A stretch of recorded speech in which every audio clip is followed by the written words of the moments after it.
नमस्कार मित्रांनो, माझं नाव प्रशांत निकम आणि महाराष्ट्र माझा या चॅनलमध्ये तुमचं सर्वांचं स्वागत आहे. मित्रांनो, आजचा विषय हा जबरदस्त सेन्सिटिव्ह आहे आणि म्हणून तुम्हाला विनंती करतो, हा विषय म्हणजे तुम्ही आपला चॅनल तर सबस्क्राईब कराच, परंतु हा विषय पण किंवा हा व्हिडिओ इतर आपले मित्र नातेवाईकांना शेअर करा. कारण आज समाजामध्ये आपण पाहत असताना एकट्या स्त्रिया म्हणा किंवा मुली म्हणा, कॉलेजला जात असणाऱ्या किंवा आपल्या नोकरीला जात असणाऱ्या माता भगिनी यांच्याबरोबर नित्यनियमाने काय घडतं किंवा यांना किती हॅरॅसमेंट दिली जाते, सेक्स्युअल असेल किंवा बऱ्याच टॉर्चरिंग केलं जातं यांना. याच्यामध्ये आपण पाहतो नेहमी जॉब करताना. सावधान इंडियामध्ये तुम्ही टीव्ही प्रोग्रामला पाहत असाल किंवा त्याच्यानंतर क्राईम पेट्रोल असेल किंवा क्राईम अलर्ट असेल, बऱ्याच चॅनल आज टीव्हीच्या माध्यमातून सुद्धा या ठिकाणी सतर्कतेचं आव्हान केलं जातं. तर मित्रांनो, आज आपण जो टॉपिक पाहणार आहे, हा जो स्त्रियांच्या बाबतीत समाजामध्ये अन्याय घडतो, म्हणजे ज्याला आपण विनयभंग म्हणतो, 354 हा जो गुन्हा आहे, हा जो आहे हा कॉग्निझेबल म्हणजे नॉन बेलेबल अजामीनपत्र गुन्हा आहे.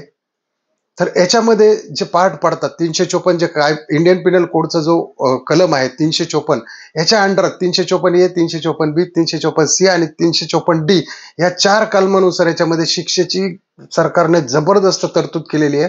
परंतु याच्यामध्ये काय होतं की बऱ्याच स्त्रिया, याच्यातली काही मी उदाहरणं अशी देणार आहेत की तुमच्या लक्षात येईल की बऱ्याच स्त्रिया काय करतात की आपली अब्रू जाऊ नये किंवा आपलं जगामध्ये हसू होऊ नये म्हणून पोलिसांकडे जात नाहीत. तर माझी या सर्वांना विनंती, याच्या मधला कुठला जरी प्रकार तुमच्या बरोबर घडत असेल तर कृपा करून तुम्ही जवळच्या पोलीस स्टेशनशी संपर्क साधा.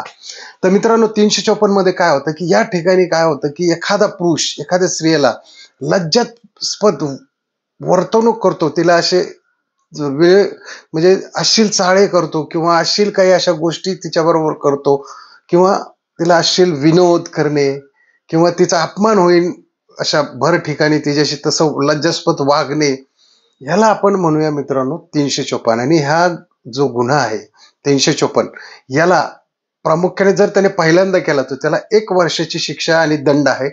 जर त्याने दुसऱ्यांदा केलं तर त्याला त्याच्यामध्ये 354 प्लेन मध्ये सांगतोय मी, 3 वर्षापर्यंतचा कारावास म्हणजे कठोर शिक्षा आणि दंड हे दोन्हीही कोर्ट ठरवते की याला याच्यापैकी काय द्यायचंय.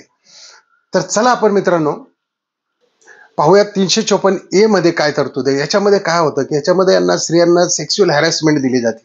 त्यांच्याशी काय होतं, अश्लील चाळे केले जातात, त्यांना अश्लील विनोद ऐकवले जातात किंवा जबरदस्तीने त्यांच्याशी काही गोष्टींची मागणी केली जाते.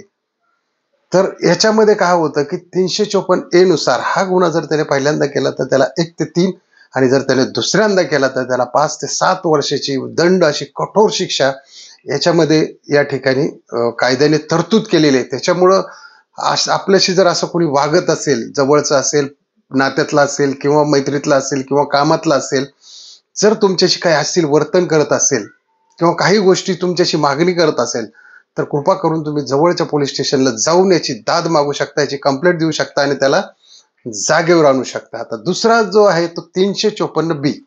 याच्यामध्ये काय होतं, याच्यामध्ये तुम्ही एखाद्याशी कामाच्या स्वरूपाने एखाद्या वेळेस चांगली मैत्री करता आणि एखाद्या अशा ठिकाणी फिरायला जातात, तर त्यावेळेस तुमच्यावर अटेम्प्ट टू रेप म्हणजे जबरदस्तीने तुमचे कपडे फाडणे किंवा उतरवणे आणि रेपचा प्रयत्न करणे, याला 354B म्हटलं जातं. आणि याच्यामध्ये सुद्धा मित्रांनो 3 ते 7 वर्षाची शिक्षा, कठोर शिक्षा आणि दंड याचं प्रावधान या ठिकाणी कोर्टाने केलेलं आहे. त्याच्यामुळे याच्यात सुद्धा असे काही तुमचे मित्र बघा की जे तुम्हाला तुमच्या विश्वासार्हता तुमची तपासा, तुम्ही कामात असाल किंवा कशात असाल. कारण माणसाचं कसं असतं, माणूस दिसायला एक दिसतो परंतु त्याच्या मनात काय लपलेलं हे कधी कोणी ओळखू शकत नाही.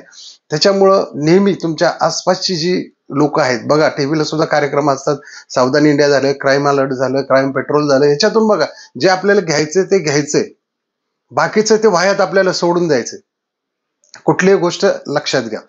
आता तिसरी गोष्ट काय आहे याच्यामध्ये, व्हायरिझम आपण ज्याला म्हणतो, की म्हणजे एखादी स्त्री तिच्या प्रायव्हेट ठिकाणी अंघोळ करत असेल किंवा कपडे बदलत असेल तर तिचा व्हिडिओ काढणे, फोटो काढणे, तिला लपून पाहणे आणि हे शेअर करण्याचा प्रयत्न करणे, याला म्हणतात व्हायरिझम. मित्रांनो, याच्यात खूप कठोरच्या कठोर शिक्षा दिलेली आहे. पहिले तर 1 ते 3 वर्ष पहिल्यांदा गुन्हा केला असेल तर, आणि दुसऱ्यांदा जर त्याने हेच कार्य केलं तर त्याला 7 वर्षापर्यंत कठोर शिक्षा या ठिकाणी केलेली व दंड सुद्धा या ठिकाणी केलेला आहे. आणि चौथी आणि सगळ्यात महत्वाची गोष्ट, हे मी आपल्या माता बहिणींना आणि ज्या माझ्या मुलीच्या वयाच्या असतील त्यांना मी खास करून सांगतो, 354D म्हणजे स्टॉकिंग. स्टॉकिंग म्हणजे काय होतं, हे स्टॉकिंग बऱ्याच मुलींना सुद्धा कळत नाही किंवा स्त्रियांना सुद्धा कळत नाही.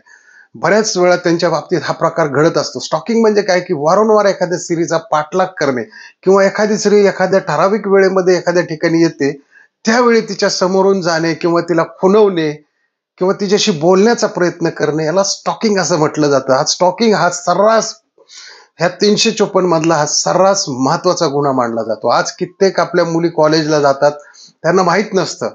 मग त्याला आपण एकतर्फी प्रेमातून खून झाला असे म्हणतो किंवा काहीतरी लोक गेस लावायला तर्क वितर्क या ठिकाणी लावतात आणि नाही त्या ठिकाणी या स्त्रीला किंवा त्या मुलीला बदनाम करण्याचा प्रयत्न करतात. आणि स्टॉकिंगचा पार्ट जास्तीत जास्त कुणाच्या बाबतीत होतो, एखादी स्त्री असेल, एखादी तिच्या मुलीला घेऊन राहत असेल किंवा मुलाला घेऊन असेल, तर असे काही या लिंग पिसाट नराधम हे आपल्या सर्वसामान्य समाजामध्ये वावरत असतात. एक म्हणजे चांगल्यापणाचा बुरखा घेऊन. आणि अशा हरामखोर लोकांपासून सावध राहण्यासाठी आपण नेहमी म्हणजे सावधान राहिलं पाहिजे, की आपल्याला कोणी स्टॉकिंग करतंय का, आपला कोणी रोज वारंवार पाठलाग करतंय का. कारण एकदा भेटणे, एकदा पाठलाग करणे, दोनदा करणे हा योगायोग असू शकतो, पण हे जर रोज तुमच्या बाबतीत घडत असेल तर याला म्हटलं जातं स्टॉकिंग. आणि स्टॉकिंग मधून बरेच काही गुन्हे घडत असतात. त्याच्यामुळं कुठल्याही माता भगिनीशी किंवा आपल्या मुलीशी जर हे गैरवर्तन होत असेल तर याला नजरेआड टाकू नका.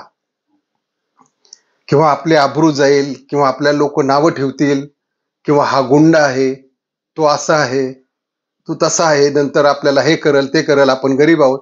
हे पहा मित्रांनो, घटनेनं म्हणजे संविधानानं आंबेडकरांनी जे संविधान बनवलं, भारतरत्न आंबेडकरांनी, त्याच्यामध्ये बघा धीरूभाई अंबानी आज भारतात सर्वात श्रीमंत व्यक्ती, त्यांना सुद्धा एकच मत देण्याचा अधिकार आहे. आणि सर्वसामान्य फुटपाथवर जगणाऱ्या एका सर्वसामान्य व्यावसायिकाचा सुद्धा एकच मताचा अधिकार दिलेला आहे. त्याच्यामुळं कायद्यामध्ये कुणी मोठा आणि कुणी गरीब नसतो. त्याच्यामुळे तुम्ही एक धरून चालायचं नाही की हा खूप श्रीमंत आहे, हा खूप गुंड आहे आणि आपल्याला त्रास होईल. जर तुम्ही ह्या गोष्टींकडे, ज्या 354च्या मी तुम्हाला आज डिटेल सांगितलं, 354A, B, C, D, यापैकी तुमच्या बरोबर कुठलीही घटना घडत असेल किंवा मी आणखी एक तुम्हाला या ठिकाणी सांगणार आहे की ज्याला आपण गुड टच बॅड टच म्हणतो. बघा तुम्ही बऱ्याच वेळेस हे नातेवाईक असतील किंवा स्पष्ट लोक असतील, हे गुड टच बॅड टच आपल्या मुलांना समजून सांगा. त्यांना सुद्धा कळतं की गुड टच म्हणजे काय आणि बॅड टच म्हणजे काय. हे सुद्धा स्त्रियांच्या बाबतीत सुद्धा बऱ्याच वेळा होतं. हे सुद्धा म्हणजे काही लोक फ्रँकली असून गुड टचचा बॅड टच मध्ये सुद्धा कन्व्हर्जन करणारे लोक आहेत. त्याच्यामुळं आपल्या मुली असतील, शालेय माध्यमिक विद्यालयात असतील किंवा काही कॉलेजला असतील किंवा काही स्त्रिया तुम्ही कामाच्या स्वरूपाने जर नोकरी करत असाल तर गुड टच बॅड टच बद्दल तुम्ही स्वतःला बी अवेअर करा. त्याच्यापासून त्याची जाणीव तुम्हाला होत असेल तर तुम्ही सावधान राहून त्या गोष्टीकडे दुर्लक्ष करू नका आणि सरळ जिथे जवळचं पोलीस स्टेशन असेल तिथे तुम्ही जाऊ शकता किंवा 100 नंबरला तुम्ही फोनही करू शकता. या सर्व गोष्टी तुमच्या हातात असतात की तुमचं आयुष्य, कारण कसं होतं 354 मधून पुढे जाऊन 376 म्हणजे बलात्काराचे गुन्हे घडत असतात. त्याच्यामुळं ही पहिली पायरी आहे. 354 ही पहिली पायरी आहे आणि त्याच्यामधल्या ह्या 4 पायऱ्या म्हणजे ABCD हे 4 कलम आज मी तुम्हाला सांगितलेत. व्हिडिओ तुम्हाला कसा वाटला नक्की कमेंट मध्ये लिहायला विसरू नका आणि आपल्या चॅनलला सबस्क्राईब करा, लाईक करा आणि शेअर करायला विसरू नका. चला, जय हिंद, जय महाराष्ट्र.